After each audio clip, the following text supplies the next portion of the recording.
سورۃ الصافات مکی صورت ہے۔ ہجرت سے پہلے اس کا نزول ہوا۔ قرآن پاک کی ترتیب کے اعتبار سے اس کا نمبر 37 ہے، اور قرآن پاک نازل ہونے کے اعتبار سے اس کا نمبر 56 ہے۔ اس میں 182 آیات ہیں اور 5 رکوع ہیں، 860 کلمات ہیں، 3826 حروف ہیں۔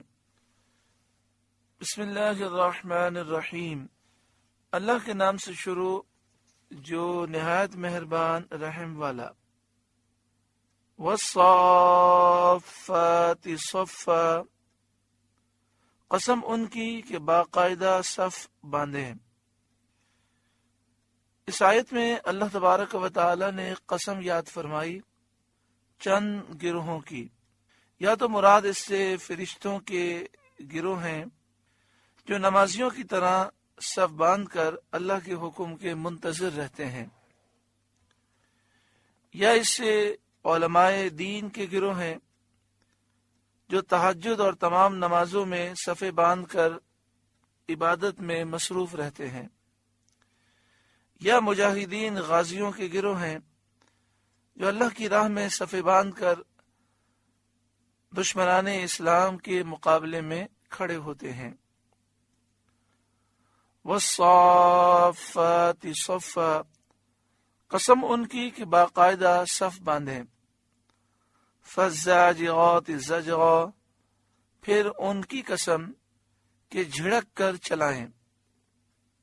یا اس سے مراد وہ فرشتے ہیں جو بادلوں پر مقرر ہیں اور اس کو حکم دے کر چلاتے ہیں، یا اس سے مراد وہ علماء ہیں جو واعظ و نصیحت سے لوگوں کو جھڑک کر دین کی راہ چلاتے ہیں، یا اس سے مراد مجاہدین غازی ہیں جو گھوڑوں کو جھڑک کر جہاد میں چلاتے ہیں۔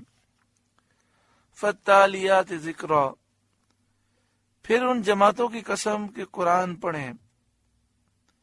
ان الہکم لواحد، بے شک تمہارا معبود ضرور ایک ہے۔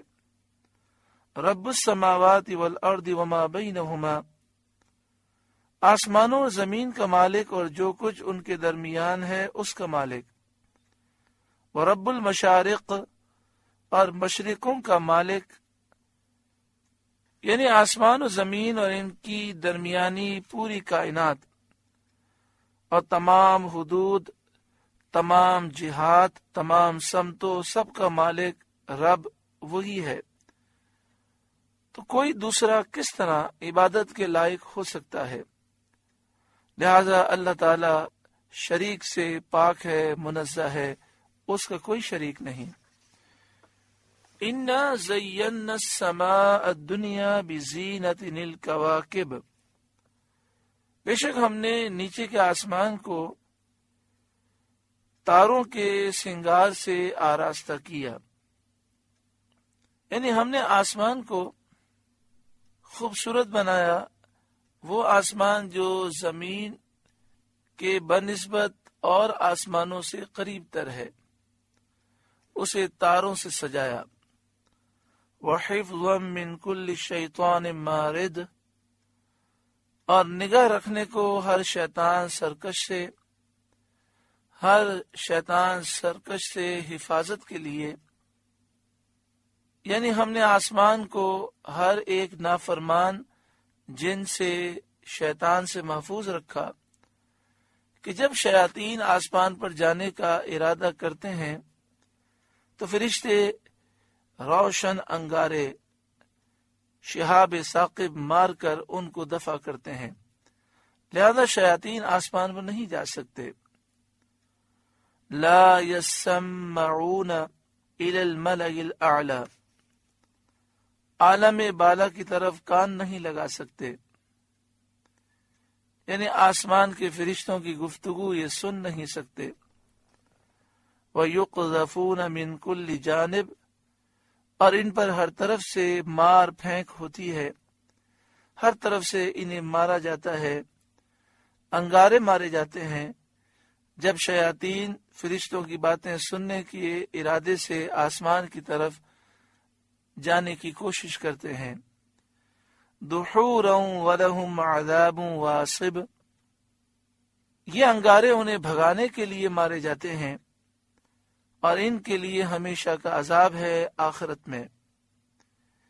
الا من خطف الخطفۃ، مگر جو ایک آدھ بار اچک لے چلا، یعنی اگر کوئی شیطان فرشتوں کا کوئی کلمہ سن کر کبھی لے کر بھاگا، فَأَتْبَعَهُ شِهَابٌ ثَاقِبٌ، تو روشن انگارہ اس کے پیچھے لگا، یعنی جب وہ کوئی بات سن کر، کوئی ایک لفظ دو لفظ سن کر شیطان بھاگتا ہے تو روشن انگارہ اس کے پیچھے لگتا ہے، وہ اسے جلا دیتا ہے اور اسے ایذا پہنچاتا ہے۔ فَاسْتَفْتِهِمْ، تو ان سے آپ پوچھیں، یعنی کفار مکہ سے آپ پوچھیں، اہم اشد خلقا ام من خلقنا، کیا ان کی پیدائش زیادہ مضبوط ہے یا ہماری اور مخلوق آسمانوں اور فرشتوں وغیرہ کی پیدائش زیادہ مضبوط ہے؟ تو جس قادر برحق نے آسمان و زمین جیسی عظیم مخلوق پیدا کی، اور اس رب پر آسمان و زمین جیسی عظیم مخلوق کا پیدا کرنا کچھ بھی مشکل و دشوار نہیں، تو انسانوں کو پیدا کرنا، مارنے کے بعد دوبارہ پیدا کرنا، اس پر کیا مشکل ہو سکتا ہے؟ انا خلقناہم من طین لازب، بے شک ہم نے ان کو چپکتی مٹی سے پیدا کیا۔ یہ ان کے کمزور ہونے کی دلیل ہے کہ ان کی پیدائش کا اصل مادہ مٹی ہے، جو کوئی قوت نہیں رکھتی، شدت نہیں رکھتی۔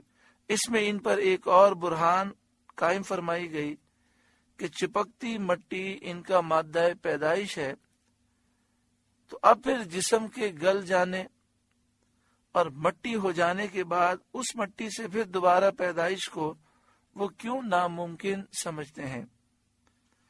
جب مادہ مٹی موجود ہے، صانع بنانے والا موجود ہے، پھر دوبارہ پیدائش کیسے ناممکن ہو سکتی ہے؟ بل عجبتا، بلکہ تمہیں اچنبھا آیا، تمہیں تعجب ہوا، ان کے جھٹلانے سے تعجب ہوا کہ ایسے واضح دلائل اور واضح روشن نشانیوں کے دیکھنے کے باوجود وہ کس طرح اس بات کا انکار کرتے ہیں۔ وہ یسخرون، اور وہ ہنسی کرتے ہیں، مذاق اڑاتے ہیں، آپ سے مذاق اڑاتے ہیں، اور جو آپ تعجب کرتے ہیں اس کا مذاق اڑاتے ہیں، اور جو آپ یہ فرماتے ہیں کہ مرنے کے بعد اٹھنا ہے، وہ اس کا مذاق اڑاتے ہیں۔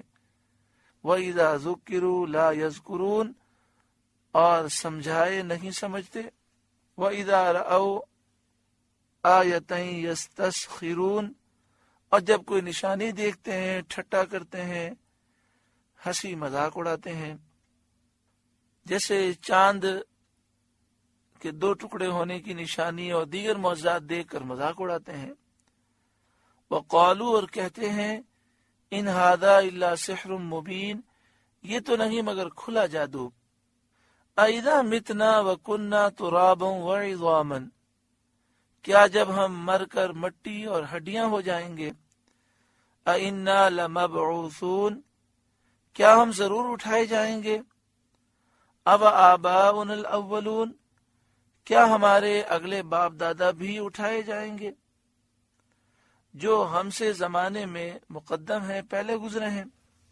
کفار کے نزدیک ان کے باپ دادا کا زندہ کیا جانا خود ان کے زندہ کیے جانے سے زیادہ بعید تھا، زیادہ مشکل تھا، اس لیے انہوں نے یہ کہا۔